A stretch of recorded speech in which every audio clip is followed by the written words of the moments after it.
Spackman, and this is my Logos layout that I'm going to introduce you to and show you how to do some fun stuff that will cut out Strong's Concordance for good.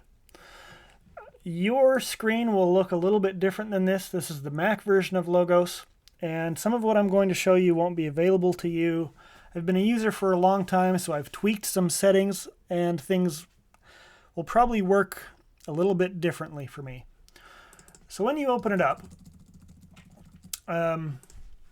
you'll see a screen first called the home screen, which is what this does. I don't like this, so I've set it to never appear. This is the library, and this is the search bar. This is the power toolbar. We'll look at this a little bit. But this is the library. And if you right click and say open in a new tab, that will be the most useful thing. I obviously will have stuff in my library that you don't, but once you come in here, I want you to type in KJV and this 1900 version. And that will open over on the right. Let's make this a bit bigger. Okay, so here we have the KJV. We're in Isaiah 1. And this is called a reverse interlinear. It's been tagged with Hebrew and can be displayed in a variety of ways. And because of this, it's really powerful. So let me show you what I mean by reverse interlinear. A normal interlinear has the original Hebrew, like a Hebrew Bible, and underneath it will put the English words that correspond to it. This, however, takes the English, and you can arrange Hebrew underneath it in various ways. So if I come to this, you'll note that it pops up a little thing that says inline interlinear, and click on it. Right now I just have the surface. That's the English. And then I have various options. I'll walk you through these, but manuscript is... Let's click on manuscript and manuscript transliterated. Now we have some new lines here. We have the English on top with some funny spacing, and underneath we now have the Hebrew that corresponds to that English. And you will note that the Hebrew has been numbered, and this is to tell you the order of the Hebrew, because the Hebrew has to be rearranged to match up the English order. And then below the Hebrew is the pronunciation of the Hebrew. And there are going to be some quirks about pronunciation. This, for example, is not a straight H. It's kind of a guttural H like loch. But so now you can see both what the Hebrew Bible actually says and how to pronounce it. So this would be Chazon Yeshayahu ven Amotz Asher Chaza al Yehuda. I actually find this harder to read than the straight Hebrew. But so you now have the surface, you have the manuscript. That is what the Hebrew Bible actually says. And let's add two more lines. Let's add the lemma and the transliterated lemma. Now the lemma is basically the version of the word that you would find in the dictionary. Particularly if it's a verb, it's going to have other things added to it.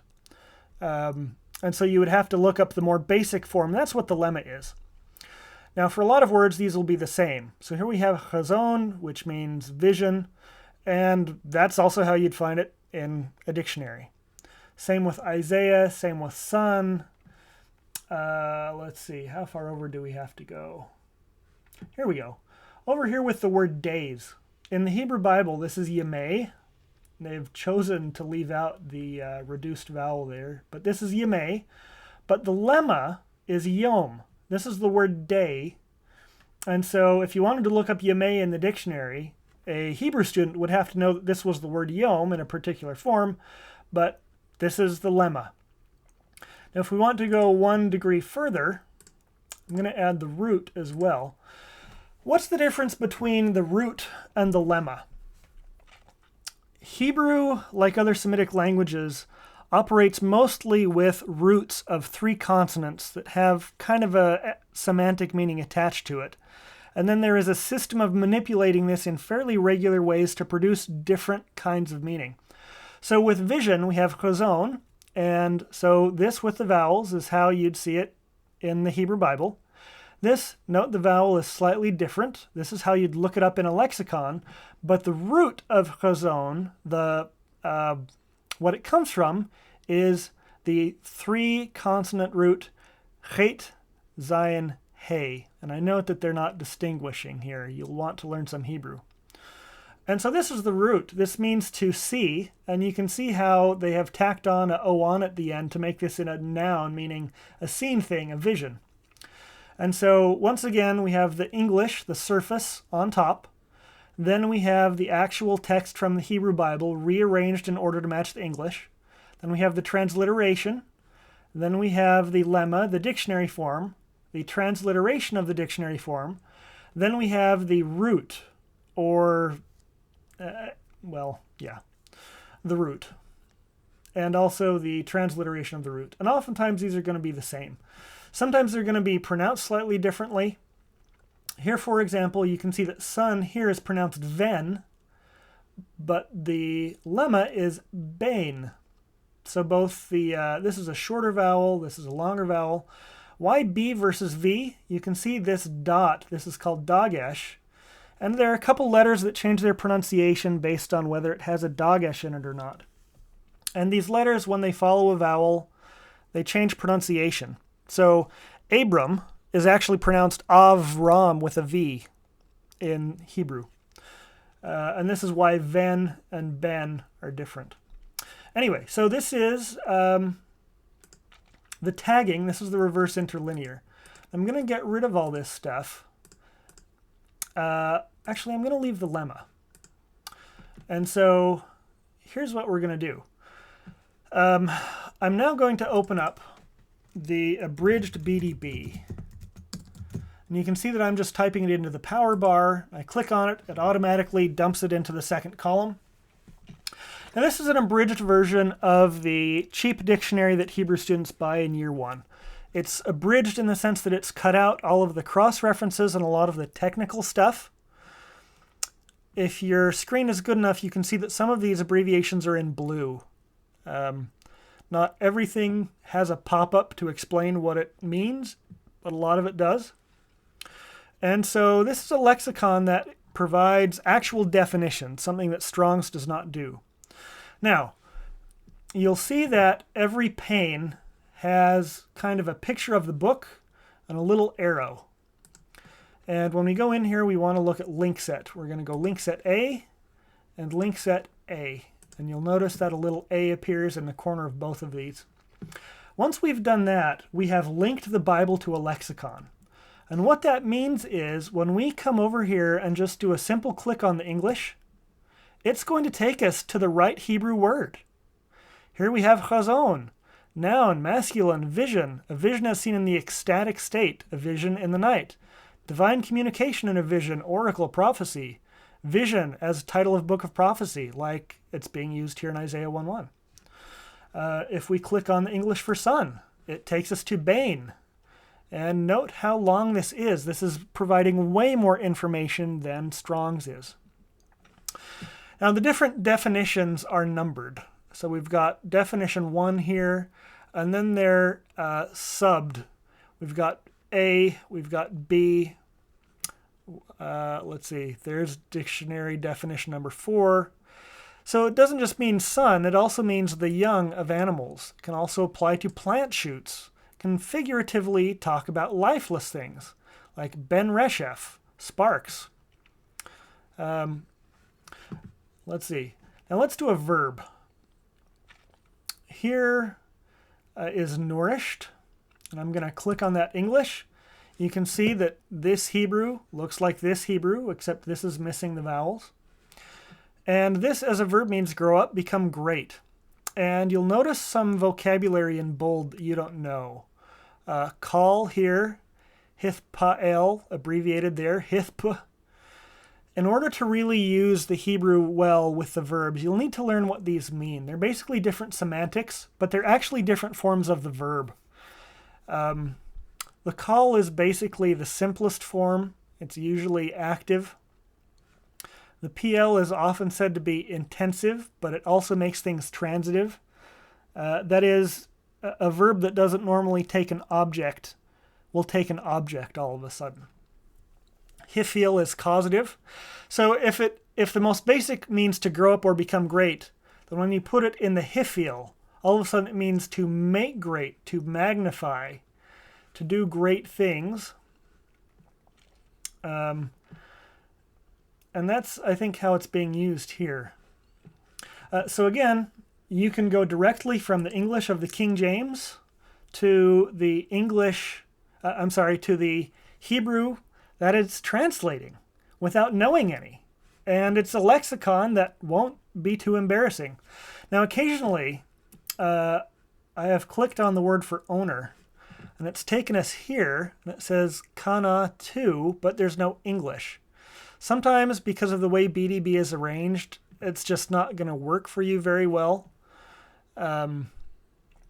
What that means is the actual one that it comes from is somewhere else, but it's been linked funny, or there's a synonym or something. So it's not going to work 100% of the time, but it's going to work most of the time for you. And so this is a way to jump directly from English to Hebrew, because we have linked these. Now, if you do buy another translation, let's say you buy the Jewish Tanakh for $10. It has opened up right on top of the King James Version, but we can drag this to wherever we want to put the window, and we're going to put these in parallel columns. Now, if I come back here and I click Link Set A, now when I scroll, and you know what? Let's get rid of the lemmas here. Now these match up nicely. Now when I scroll, you'll note that the other column more or less keeps up. And when I type in a new reference, it automatically follows me there. And so these are all link set A. Note that the lexicon doesn't scroll because it's not something that can scroll. It's not arranged by chapter and verse. Oh gosh. But if, again, we click on something in English, it's going to take you to the lexicon that corresponds. So by using these links, we can connect ourselves to the Hebrew or Greek in a lexicon, and we can also lock things together and scroll them together. Now I'm going to do something a little bit different. I'm not going to explain what it is, but I'm going to open something that has all the stuff you can get for free and the Old Testament stuff that I recommend. So here we've got our King James Version, we've got our Jewish Publication Society translation. Here we have our free Faith Life Study Bible produced by Logos. Here we have the Lexham Bible Dictionary, also produced by Logos. And underneath that we have our abridged Brown Driver Briggs. Now, let me talk about these two things. The study Bibles are also arranged by chapter and verse. So with link set A, again, if I type in a reference, those notes are going to follow me. And I can scroll through them all together.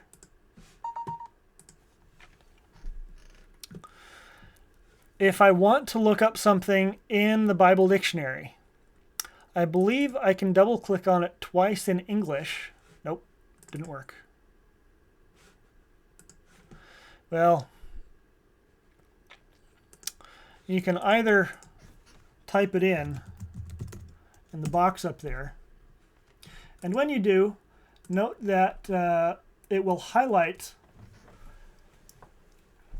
the references you have open. That is, because I have my Bible open to Genesis 1 over here, it's highlighting that passage. And as I mouse over the passage, it will also pop up the English there. Now, if you right-click on a word and you select the English, it will list things that you can look it up in. And Lexham doesn't pop up for me very high, but Easton's Bible Dictionary. Now note that this has a lot of different verses in it. Genesis 1:7, Psalm 148:4. But Genesis 1:7 is highlighted again because I have Genesis 1 open over here. Here's Genesis 7:11. Watch what happens if I open up to Genesis 7. All of a sudden it highlights Genesis 7:11 because that's what I have open. This is a really useful feature for being able to see instantly in a reference where the passage you're looking at is being referenced. Anyway, so this is just a useful way to arrange everything, have it open at the same time. As you scroll through your passage, your notes will scroll with you. You can also scroll through the notes, and the other things will scroll with you. The Faith Life Study Bible has a lot of good visuals. If you click on it, it'll open it up bigger. Really big. Wow. Let's right-click and say open in a floating window so we can get the whole thing. There you go. Ancient Hebrew conception of the universe.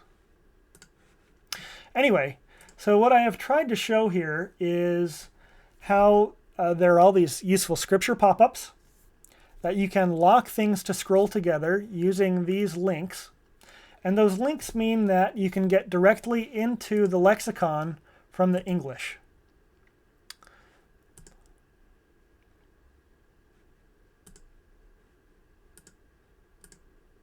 And that way, you never have to deal with Strong's again. Now, if you do buy a different lexicon, whether Greek or Hebrew, you can arrange it to go to that lexicon too, or both lexicons. You can arrange your windows however you want. Do note, though, that it doesn't work on my Jewish Publication Society. Why not?